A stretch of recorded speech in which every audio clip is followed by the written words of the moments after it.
सप्टेंबरचा महिना पूर्ण निघून गेला तरी पण 14वा हप्ता हा अजून नाही आला। मग सप्टेंबरचा हप्ता कधी येणार? तर राज्यातल्या लाडक्या बहिणींसाठी लाडकी बहीण योजनेसंदर्भात आजच्या घडीची आणि आत्ताच्या घडीची सर्वात मोठी खुशखबर आणि सर्वात मोठी बातमी। तुम्ही ज्या हप्त्याची वाट पाहत होत्या तर तुमची प्रतीक्षा आता संपलेली आहे। कुठल्याही क्षणी एक GR प्रसिद्ध करून तुमच्या खात्यावर लाडकी बहीण योजनेचे पैसे जमा होणार आहे।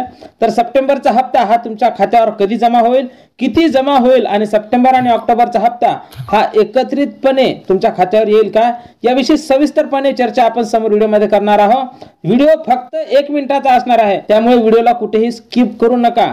व्हिडिओ आवडल्यास व्हिडिओला लाईक करा, चॅनलला सबस्क्राइब करा। असेच महत्त्वपूर्ण आणि माहितीपूर्ण व्हिडिओ तुम्हाला आपल्या चॅनलवर पाहायला मिळत असतात। तर दसऱ्याच्या शुभ मुहूर्तावर मिळालेल्या माहितीनुसार दसऱ्याच्या शुभ मुहूर्तावर तुमच्या खात्यात 15वा आणि 16वा हप्ता हा एकत्रितपणे जमा होणार असल्याची माहिती समोर येत आहे। तर एकत्रितपणे तुमच्या खात्यावर 3000 रुपये जमा होणार आहे। भेटूया पुढच्या एका नवीन व्हिडिओमध्ये, तोपर्यंत जय महाराष्ट्र।